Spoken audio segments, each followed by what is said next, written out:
Everybody, welcome to our ongoing classes. With the text currently we're using is The Theory and Practice of Universal Ethics, the Noahide Laws, by Rabbi Dr. Shimon Dovid, Cowen of Australia. We are on page 28, the last piece of chapter 1, the soul. And again, to remind you that this is very philosophical. He's not dealing yet with the actual legalities of the universal divine laws, but he's dealing with the philosophy.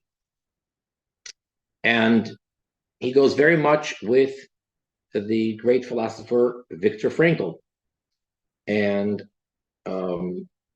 I think that it's fair to say, I hope I'm not oversimplifying it, that the approach that Frankl takes is basically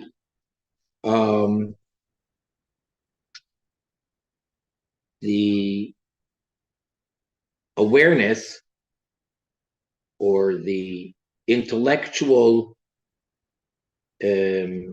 acceptance that there must be God coming from, the approach is coming from philosophy. In other words, it's not that he's coming from a religious angle and then explains it, or belief or faith, or some kind of a leap of faith of any sort. On the contrary, coming from a philosophical, intellectual, rational approach, Frankl comes to the conclusion, and then he, of course, develops the whole idea that there has to exist God and everything that goes along with that, which is quite interesting. Okay.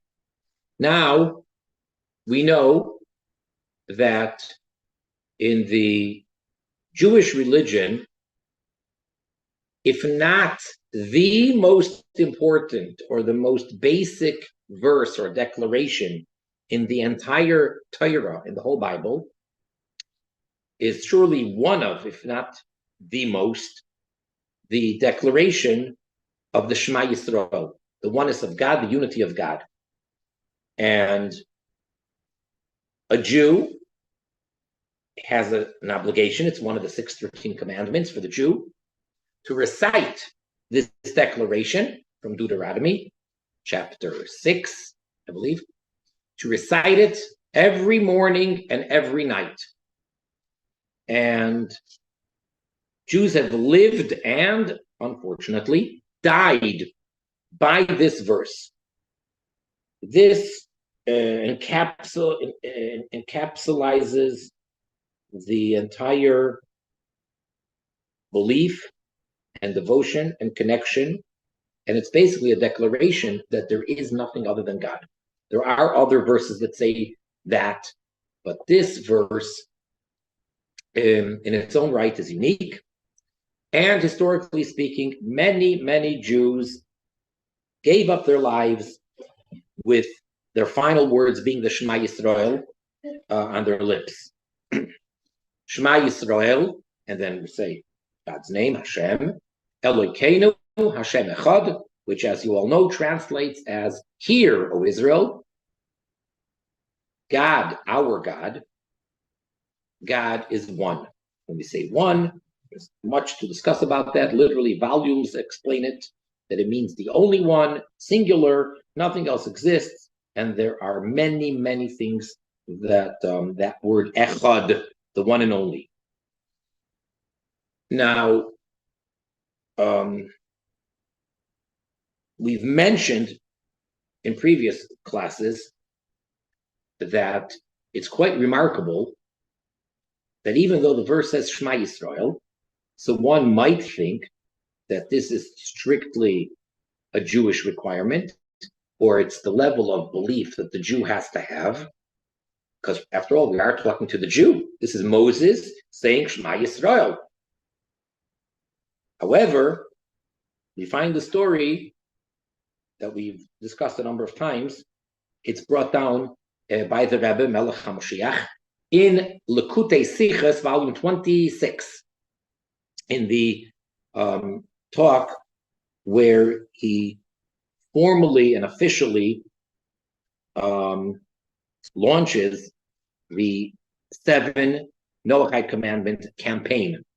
And over there in a footnote, he brings down a story that happened with a great, great rabbi, known by his acronym as the Chida, Reb Chaim Yosef Dovid Azulai, that he says he once met this non-Jew, and after questioning him, interrogating him, if you will, he came to understand that this person really believes in the one God, and the Chida told this Noachide that he should recite daily the Shema Yisrael, which is pretty incredible, because it does say Shema Yisrael. But that just goes to show that it definitely has a place for the non-Jew as well. There's the famous story of the great sage Rabbi Akiva, the Talmudic sage of the Mishnaic era. And he is one of the 10 martyrs that was tortured to death by the Romans. And he lived at the time of the destruction of the Second Temple. I mean, roughly a little bit after, but still the aftermath of the destruction of the Second Temple. And as they were torturing him to death, he was happily reciting this verse, the Shema Yisrael. And when his students who were witnessing this could not understand how is it humanly possible for a person to happily recite this verse when he is physically, obviously, in such unbearable, unimaginable pain. And they asked him. So he responded to them and he says, my whole life I've been saying twice a day. The next verse after the Shema Yisrael, the next verse is, and you shall love your God with all your heart and all your soul. Meaning, even if it means that they're taking away your very life, you still have to love him with that. So I've been asking for this my whole life. I have never had the opportunity to express my love to God with my soul, literally giving up my soul for that sanctification of God's name. And now I have the opportunity. So what now? Am I supposed to focus on my pain and be upset and hurt? I am so happy now because what I've been asking for all along finally came to fruition. Now that's obviously a super high level. But that's the idea. And of course, many, many Jews that are martyrs and gave up their lives for the sanctification of God's name, the last words that they said were the Shema Yisrael. Okay. And again, that's the declaration that there's only one God and there's nothing else, no existence other than the one God. Bottom of page 28, 3, revelation. The law as concrete and historically given.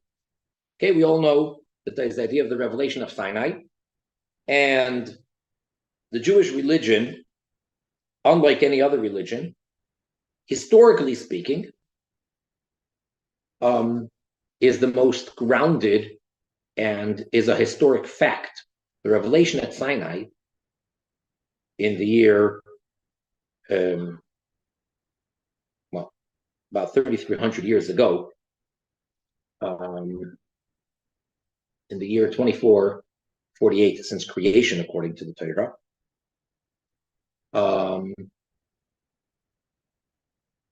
was an event that was witnessed by millions of people. No other religion even comes close to such a claim. Most of them are based on the claim of an individual or a small group of people. Here, simultaneously, same time, at the same place, millions of people were there. So that's just from a historic perspective, that the revelation that God revealed himself at Mount Sinai is very, very strong.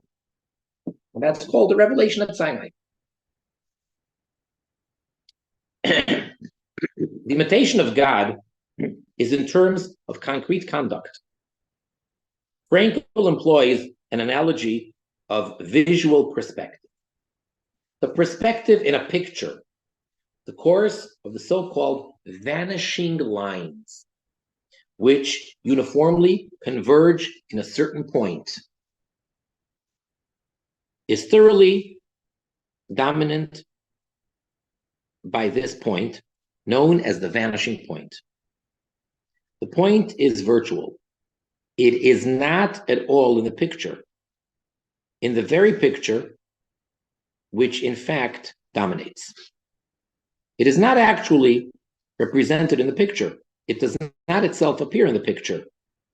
It is not at all given to perception, and yet it is constitutive for the picture. It is no different with that which we term values. They seem also to converge to a uniform point. And when we consistently pursue these value lines within existence, then in fact that point, transcendent and yet constitutive, in which these values lines converge, has to become manifest. It would be this point, this one, which unites all values, and perhaps the principal Jewish prayer, which consists of 6 Hebrew words, the Shema Yisrael, and states that the one God is only one, in its deepest and ultimate meaning, can be interpreted in this sense. Okay, so that's really taking a very, very basic Jewish concept and putting it into philosophical words. And to simplify all of this very complicated philosophical talk, basically, if I understand it correctly, it's that we have in life lots of different things, but the ultimate is that it's all one point. And it only seems to us to be so many, but really it all converges into one point that would be the one God. In his terms, these value lines or values of universal consciousness return to the central vanishing point, namely the teaching of the one God. So we have all of these things that we experience. We have our personal feelings and attributes. We have the world around us and so many things, but they all converge into this one point, and that is, of course, the one and only source of everything, the one and only true existence, God himself. The imitation of God finds concrete expression in the specific conduct of the Noahide laws. So now, speaking to human beings, to mankind, to the Noahide. How is a Noahide supposed to practically live or express this oneness? That is by the set of the God-given laws for all of mankind, the universal Noahide commandments. Indeed, one of Frankel's major students, Elizabeth Lucas, has written that the content of universal conscious and higher human purpose is bounded. The meaning which Frankel encouraged human beings to find in life was not relative or purely subjective. Rather, in Lucas's words, the conscious is an appreciation of values, which is a precursor of all that is moral, that every human being instinctively carries within him or herself. So it's something which everybody, I mean, there may be things interfering, but instinctively everybody wants to be moral and good. Now, it is not and has not been within the ability of virtually all of humanity to receive directly the prophecy which contained these laws.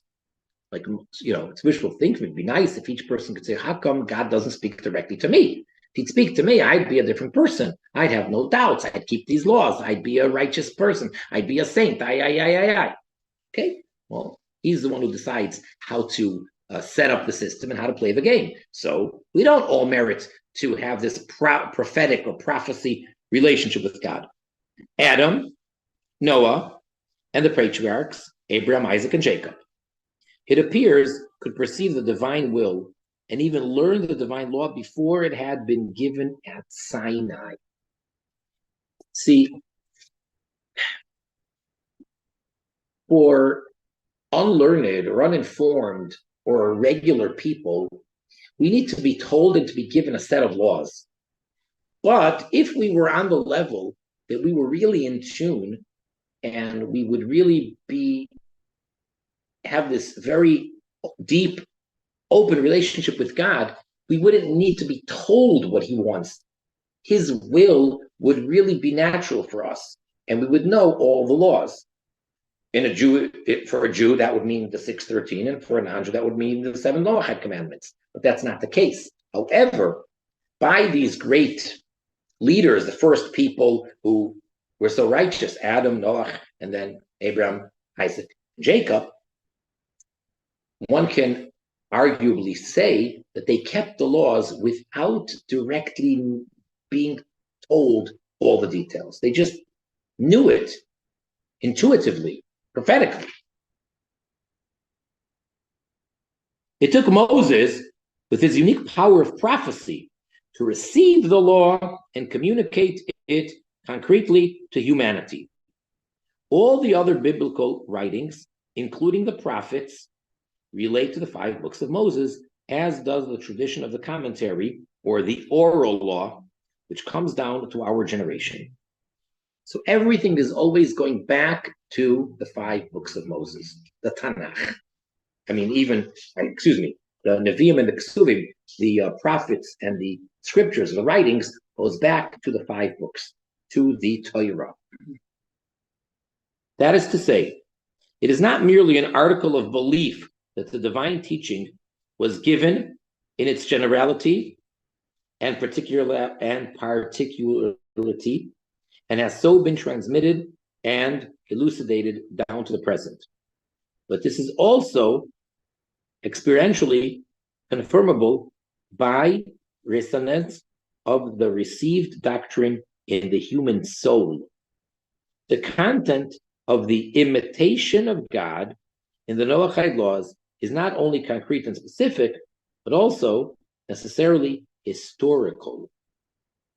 Religion must have an historical lineage to, or a recognition of, the revelation, which produced, hear Israel, God our God, God is one, in addition to its prefiguration in Abrahamic monotheism.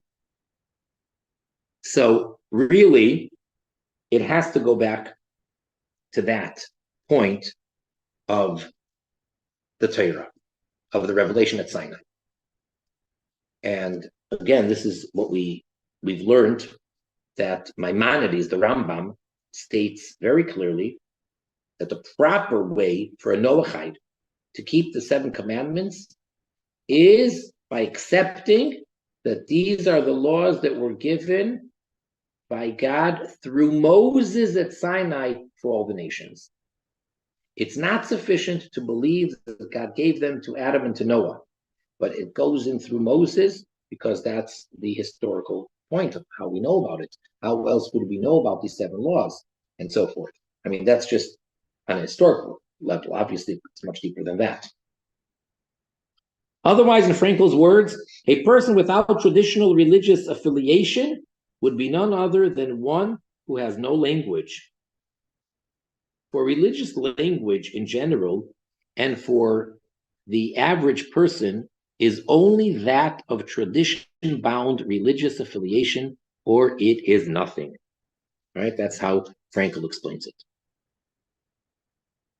The reconnection with transmitted universal law jars with modern, secular conceptions of human autonomy and freedom. Such a concept of freedom is freedom from. A lot of times we say that we have freedom of choice, saying freedom from.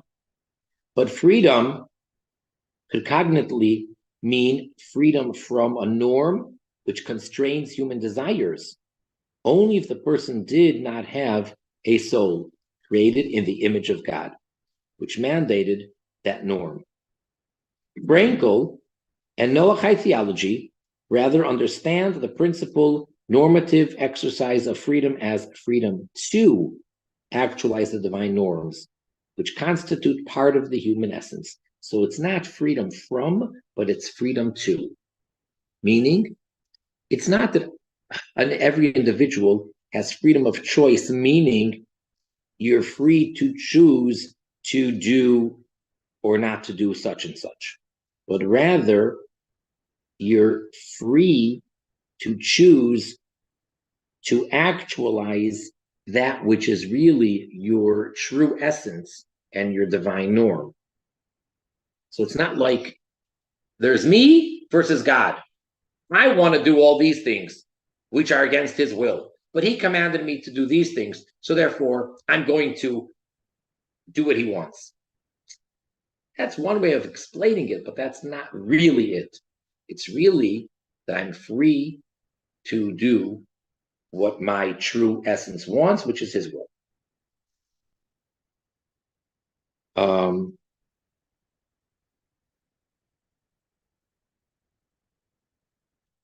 Like instead of saying freedom of choice, let's say it's freedom from choice.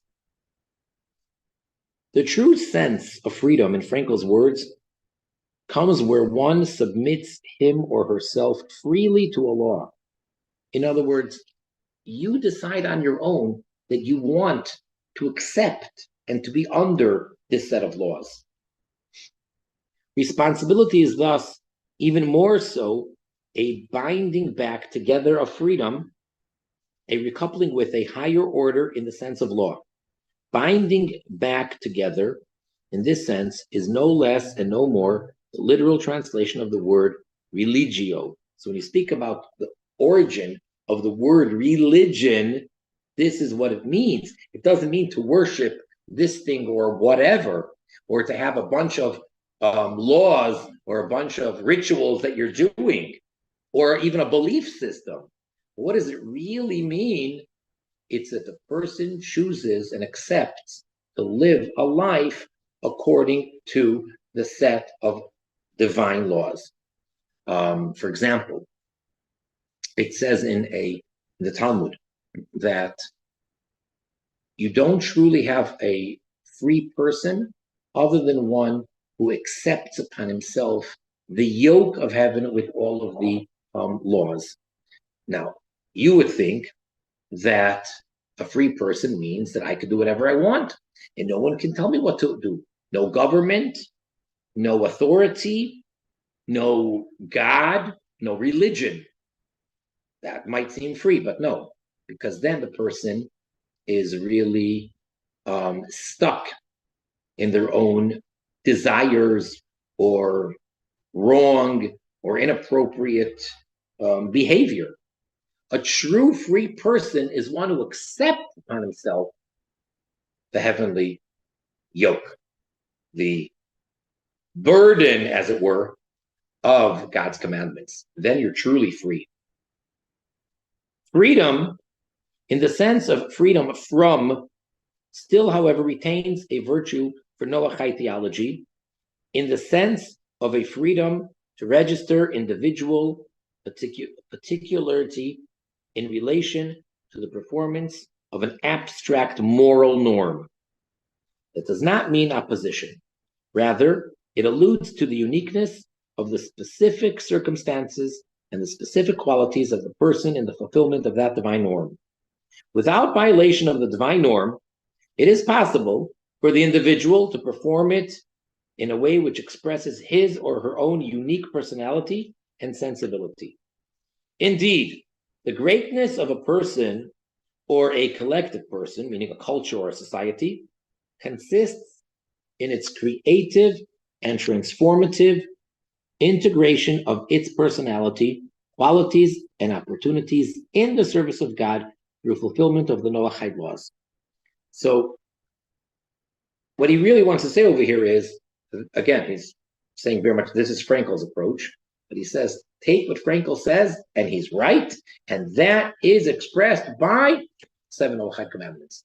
So when you accept and keep the 7 Noachide commandments, that's how you're truly free, and that's what you truly have choice to do what you really want, and that's how you're choosing life.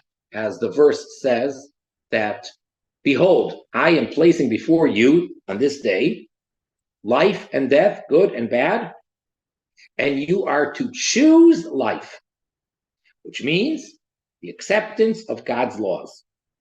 But again, it's not that there's some power that is so powerful that he can win any war, he can control anything and anyone, he can destroy anyone of his choice, and it's us or me versus him, and therefore I stand no choice, and therefore I have no choice but other than accept his conditions. That's not how we're supposed to look at it. That's not the truth. First of all, the only existence is him. Now, an expression of him is the created world that we are. And he wants us to be an expression of his. And he gave us this wonderful gift called freedom, called choice, freedom to choose. And therefore, when we choose the right path for the Noachide, when the Noachide chooses to keep these 7 godly commandments because they're given by God, well, then you became one with God, and it's an expression of God, and therefore you went to your true essence of who you are, going back to the Tselem Elikim, the image or the imitation of God. And with that, we conclude chapter 1. And we now will open up for any questions, comments on what we just learned, particularly, or in general, anything of this chapter, or if you want anything, even if it's not related, I think we'll have time for some discussions today, if you so wish, before we go on to the next chapter, which we'll probably leave for next time. Anyone have anything they want to clarify, agree, disagree, share? Please.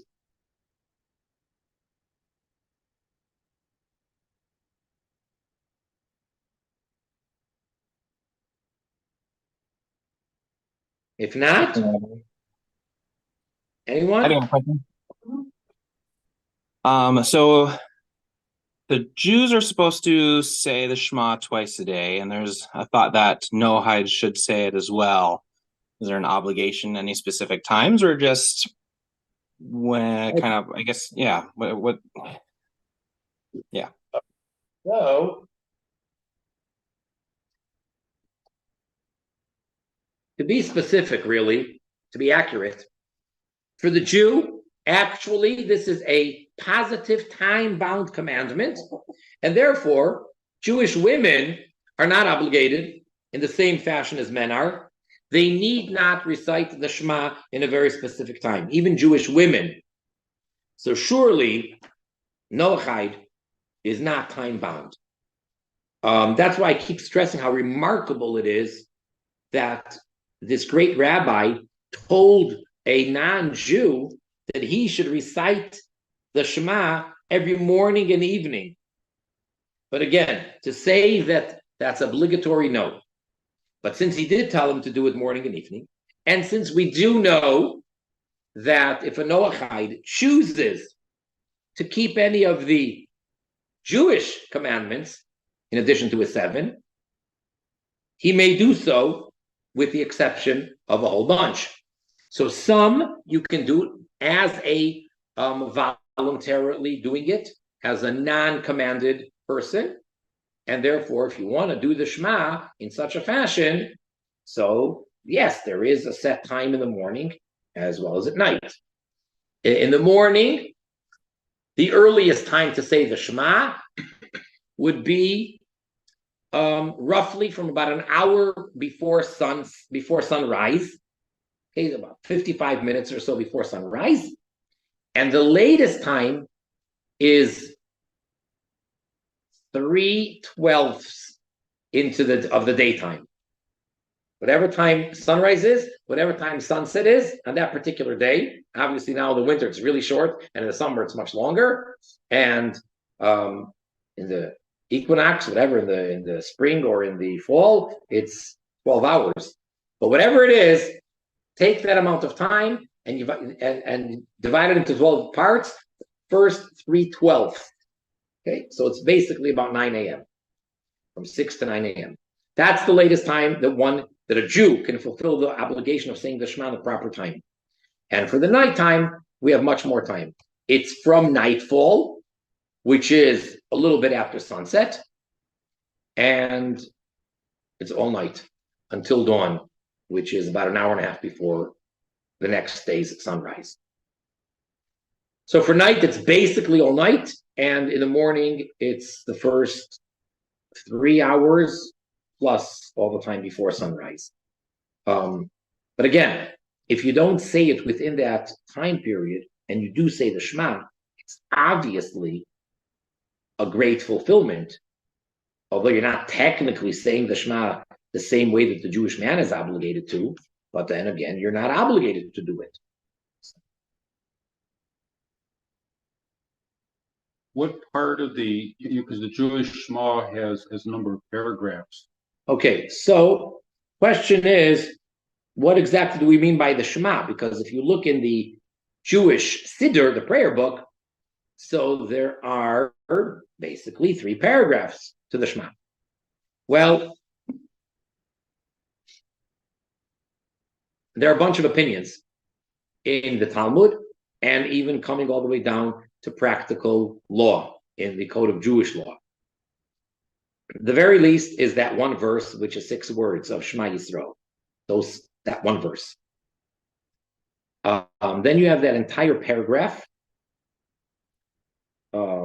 with the Baruch Shem inserted, which is not a verse found in the Chumash, in the Torah, in the Bible. It's part of the oral tradition, where after we say the Shema, we then silently say, "Blessed be the name of His glorious kingdom forever." And then we have another few verses. And then, not right next to it in the Bible, but a couple of chapters later, you have another paragraph, V'haya, and it shall be. And in there, it says that you are to teach these words when you lie down and when you get up. So again, we know that is also part of the Shema. So really, it's those 2 chapters. And then, some generations later, they added a 3rd chapter, going back from these 2 chapters are in Deuteronomy. Now we're going back to the book of Numbers.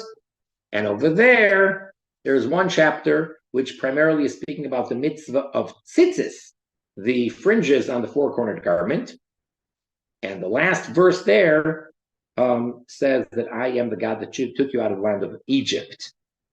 And since another obligation for the Jew is to remember and mention the Exodus from Egypt, so they said, well, let's just put it together. If you have to say the Shema every morning and every night, and you have to say the Exodus from Egypt every morning and every night, well, let's just put it together. Thus, at some point, at an early point, these 3 chapters became the Shema.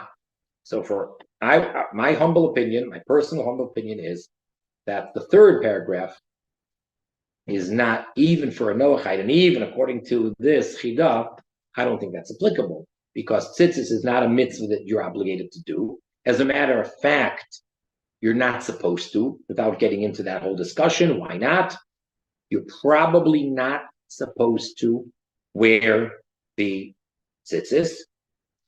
And to say that I'm the God that took you out of the land of Egypt, well, it's not true. You're not the nation that was taken out of Egypt, even though Shema Yisrael is saying, "Hear, O Israel," but this is a little bit different. So I would say it's mainly the 1st verse. And if you want to be extra scrupulous, so you can even say the first 2 paragraphs. But I may be wrong. That's just my opinion.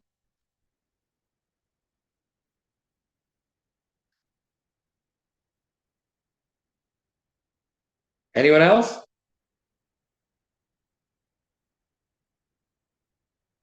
I mean, if you do look into the story, the way that it's quoted, he told this this Noachide that in the morning and in the evening recite the verse Shema Yisrael. He didn't tell him fulfill the obligation or say the Shema. He told him recite the verse, which implies just those 6 words of Shema Yisrael, Hashem Elokeinu, Hashem Echad, not the entire 2 paragraphs.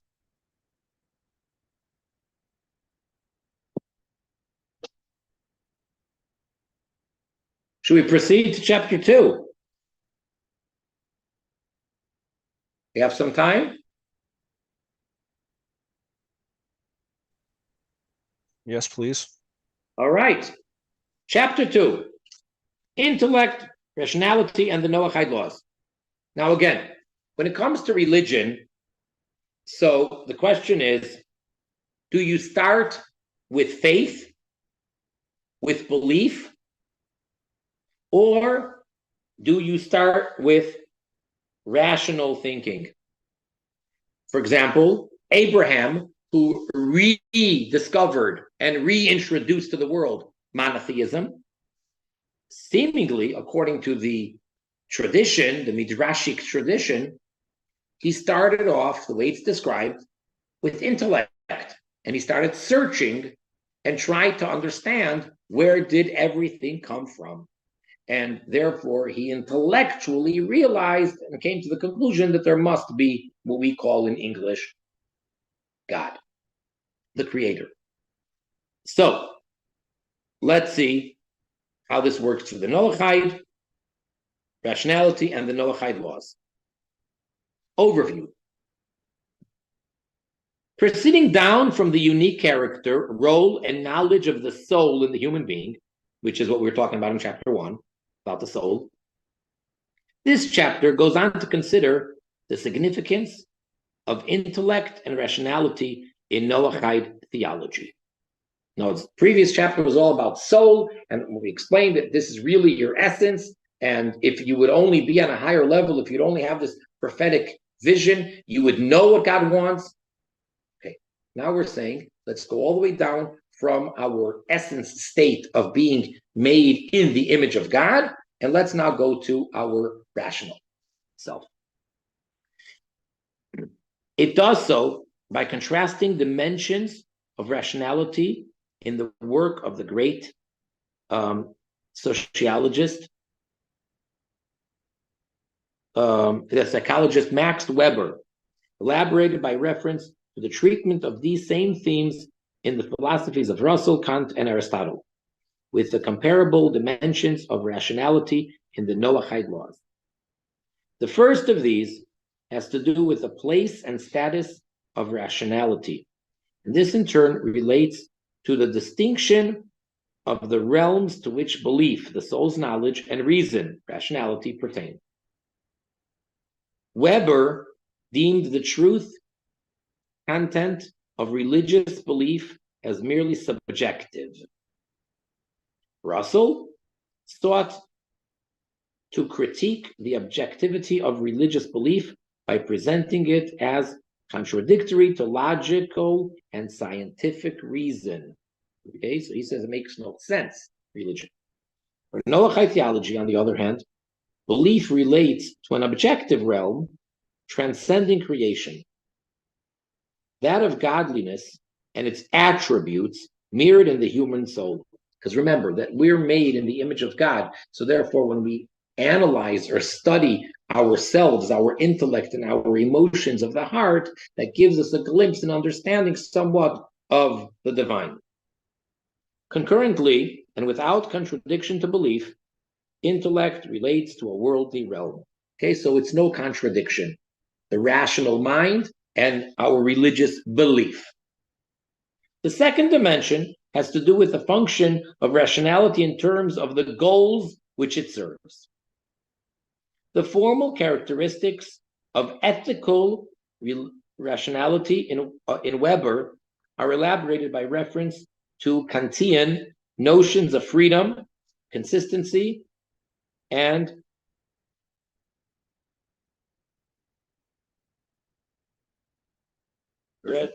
reciprocity, which are invoked to harmonize human purposes. The Noahide laws similarly harmonize individualities in the world, but through the fulfillment of divine values or purposes. So it's not just like, in other words, who's going to decide how you bring everything together? So therefore, we have these God-given laws. The third dimension is the substantive ethic which conceptions of rationality contain. The ethic affirmed by Weberian rationality, like the Aristotelian doctrine of the mean, relates to a success criterion, naturalistically conceived. In Noahide theology, on the other hand, rationality itself is tutored and defined through the transcendent ideal of the imitation of God. So, the realm of belief. Weber and Russell, the negation of a transcendent realm. Both the sociologist Max Weber and the philosopher Bertrand Russell dismissed the objectivity of super-rational religious values. To say this of Weber might at first seem strange. A great deal, possibly even the major focus of his work, was the historical sociology of religion, particularly as this served his analysis of the rise of Western modes of rationalization and of capitalism. His sociology interpreted historical forms of social, economic, and cultural organizations in terms of their orientation to complexes of primarily religious values. Yet, concerning the objective reference of religious worldviews, he wrote that we have to know that we cannot read the meaning of the world in the results of its scientific investigation, no matter how perfect, but must instead be in a position to create that meaning ourselves. So that Weltanganjun can never be the product of advancing empirical knowledge, and that therefore the highest ideals which move us most powerfully are worked out for all time only in the struggle with other ideals, which are just as sacred as ours are to us. So basically, that negates religion. That is, notwithstanding a formal respect for beliefs in which the next must be judged as sacred as ours, that's what he said, and an eruptive nostalgia for a commitment to ultimate values. Weber saw these as being merely personal and without objective truth, ultimately a polytheism of warring gods. So basically, it's the idea of believe whatever makes you feel good and comfortable, and I'll believe whatever makes me feel good, and let's everybody respect everybody. And you can have as many religions as you have people. In regard to Weber's position on religion, Max Scheler wrote, Weber equates the subjective with the personal instead of with maximal and hypernormal objectivity, and is uninterested in the merely general values and purposes of life. The rejection by Weber of the reality of the object of religious belief, as distinct from the objectivity of rationality and science, becomes explicit in an essay of Bertrand Russell entitled Mysticism and Logic. Russell sets up four polar oppositions between mystical religious and logical or rational modalities of thought. These are that one, mystical thought rests on intuition or insight, whilst rational thought is analytical. Two, mystical thought sees unity where logical thought sees plurality. Three, Mystical thought ignores time, whilst logical thought recognizes its reality. 4, mystical thought sees evil as illusory, whilst logical thought clearly and impartially discerns good and evil. So that's how he decides to present it. Now, the very opposition between the characteristics of rational thought and the mystical religious view is for Russell sufficient to strip the latter of objectivity. And basically, there goes religion. He says it's, fact, scientific fact versus religious subjectivity. Should one, however, wish to distinguish mystical from more rational religious views, Russell deals with this also in the essay, Why I Am Not a Christian. There he seeks to dispose of arguments for the existence of God, which are based on rational lines of thought, in terms of time, space, and causality. He rejects the first cause theory of the existence of God, which pursues a rigorous until first principle is discovered, by stating that there is no compelling reason to presume that the world has a first cause. In other words, we're speaking about evolution. So he says, well, religion says that everything has to have a cause. Okay, but then where does it start? So therefore we have the first cause. And he says, no, there doesn't have to be a first cause. Against the natural law argument, he argues that if there is good reason for the creation being the way it is, then one is making this order or standard anterior to the creator. So why does one need a creator? He rejects the argument from design by asking simply, who says the design is good? He then rejects what he finally puts forward as the moral argument, namely that there would be no right or wrong unless God existed, by saying again that if right and wrong is by God's command, then again, one is making right and wrong anterior to God, since one is not maintaining that God is above and ultimately indifferent to good and bad. So those are his arguments against religion, against God. These arguments for the existence of God, rejected by Russell, place God inside the framework, time, space, and causality of immanent reality. Instead of grasping God as the creator of these categories, that he created time, etc., existing as the mystic, and indeed the Noahide can ultimately see beyond or transcending them. Here, the religious Noahide believer can respond with the reported remark of the great contemporary Jewish sage, the Rabbi Melech HaMashiach. The God in which you do not believe, I also do not believe. The God to whom belief pertains transcends the immanent, created realm of time, space, and causality. In other words, one time in a discussion or in a letter to someone who was saying that he doesn't believe in God, so the Rabbi Melech HaMashiach told him, the God that you don't believe in, I don't believe in either. Because the whole point is, what is your definition? What have you come up with?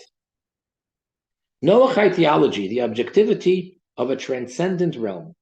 From a Noahide theological point of view, the Weberian perspective that there is no objective transcendent reality is obviously false to the organ of belief, the soul. Noahide theology maintains that the soul knows God and that the human soul is a lesser likeness of God. Like is a receptor for like. The soul sees or picks up the divine in that it has an intrinsic affinity for it. Nothing to do with your rational understanding or your mind.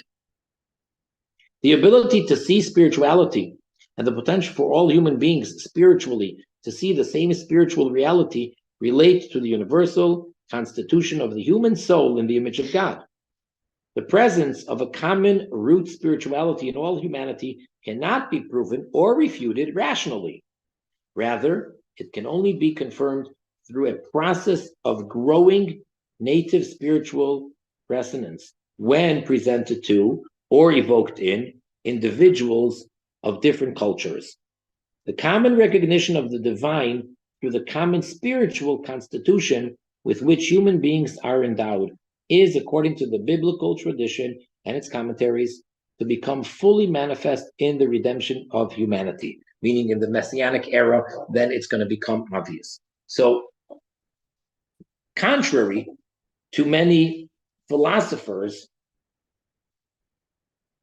the mind is not the highest point. Not everything has to be rational or logical or make sense intellectually.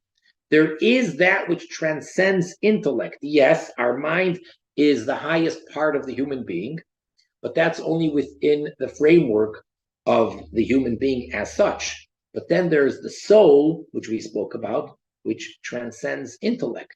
And therefore, it's not a matter of proving or disproving. It's just, you know it, you just feel it, you are it. Russell's objection that the mystical or religious principle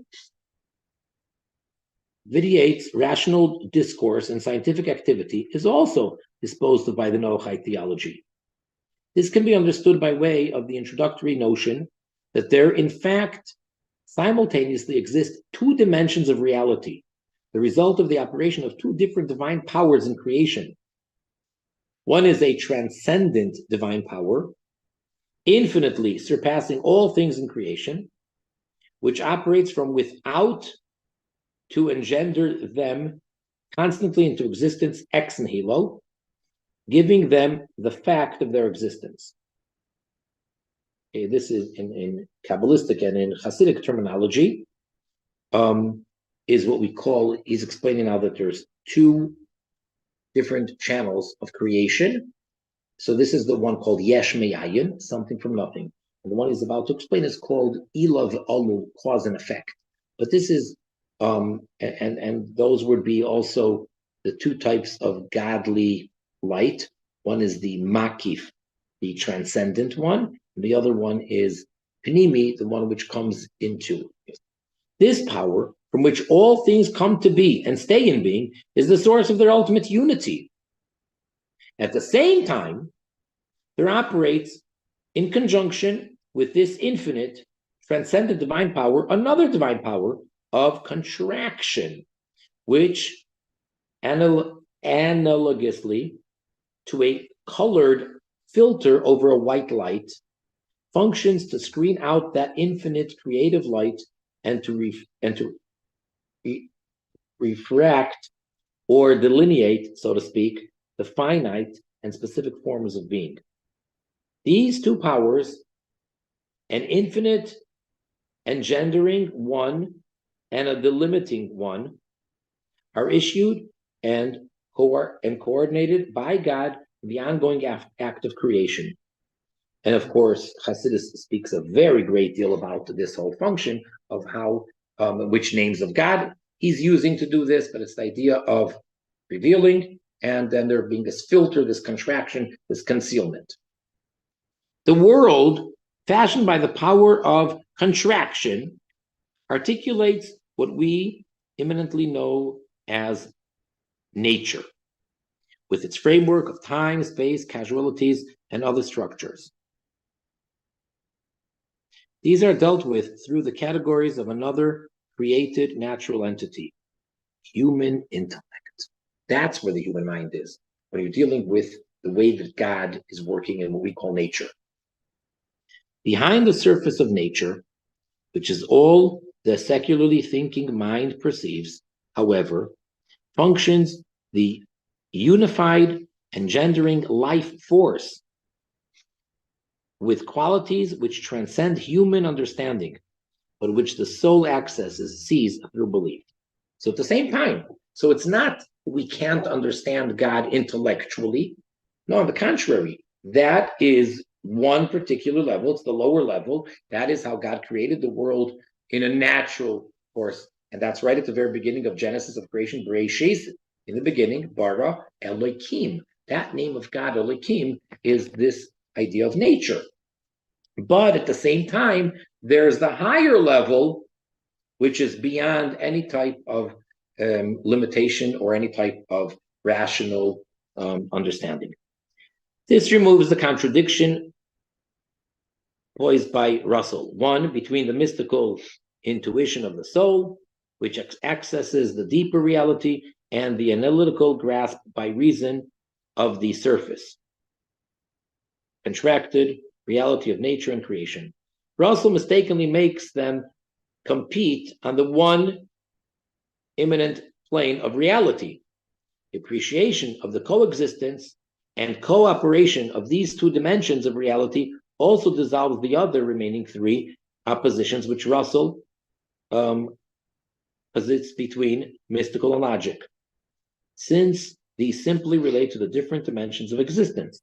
So once you understand that there are two dimensions happening at the same time, so then there's no contradiction. It all depends on what point you're talking about. What are you focusing on? Thus, two, the transcendent reality or divine power continuously founding the existence of things is unified, whilst the power of contraction does produce a fragmented multiplicity on the surface of immanent reality. Unity and multiplicity are not contradictory, but co-function on the different planes of reality. Once you have that approach, that answers a lot. Three, the most primary element of structure affected through the power of contraction is time, associated with change and sequence. On the other hand, the transcendent aspect of creation, as indicated in the etymology of the tetragrammaton, the infallible name of God, signifying was, is, and will be all one. That's the name that we say, Yud, K, Vav, K, is wholly beyond time. So the name Elohim, that is the contraction, that is nature, that is time and space. The name Yud, K, Vav, K, the tetragrammaton name, that is completely beyond time and space. So also for good and evil are both matters of indifference vis-a-vis a transcendent creator. Yet in terms of the contracted immanent creation, which he sustains and allows the human actors to influence, good, which he prescribes for them, and evil, which he prohibits them, do become distinct realities and alternatives. Reason and its realm, immanent created reality, exists within the envelope of a transcendent order. Let me just do the next paragraph before I do some explaining.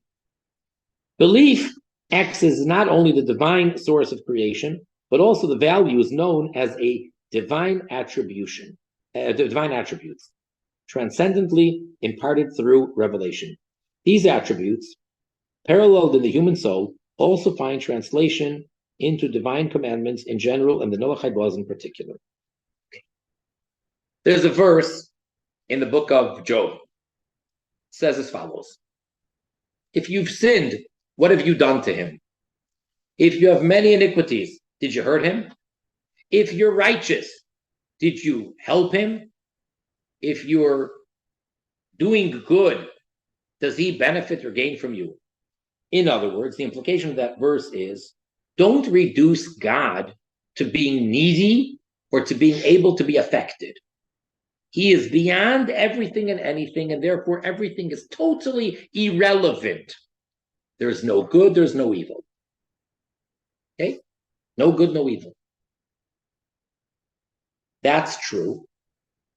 And at the same time, the way that God chose to work creation is he created the lower level, and over there, clearly, he defines that there's good and there's evil. And he tells us, these are the things you may not do. These are the things which are impure. These are the things which are pure. These are the things which are permitted. This is what you must do. And therefore, when we, God forbid, sin, yes, we are causing him, in our terms, anguish, discomfort, unhappiness. When we are righteous, when we are observant, when we are good, we are causing him, in our terms, happiness, etc. So they both coexist. In the one and only God, he chose how to create the world, and the world that he created using both of these approaches, the name Yud-Kei Vav-Kei, the idea of infinite revelation, the transcendent light, and at the same time, the contraction and the concealment at nature. And it's all at the same time part of creation. And the part that we can relate to naturally much easier is, of course, the lower level. And that's why we don't need to be convinced that there is a world and that we exist. That's a given. What we need to think about and to discover and to believe and to logically prove is the existence of God, and what type of a God? That he's the one and only. But there's these two perspectives, and they're both true. And we have to, so now that we take that approach, the commandments now are divine, and it's not optional in the sense of, well, this is a nice set of laws, but maybe someday somebody can come up with something better, or we can change. And as time goes on and we evolve in our understanding, what today we think is good, tomorrow will be bad. What today is bad, we'll think is good. That's not how it works, because it is all going back to the one and only God and his will. So I know it's a little bit philosophical and deep stuff, but I think that's really the point. Because again, what he's trying to do over here is use all of this philosophy to bring out the Noahide commandments, how they fit or don't fit with various different philosophers. And that brings us up to page 40, part 2, the realm of reason.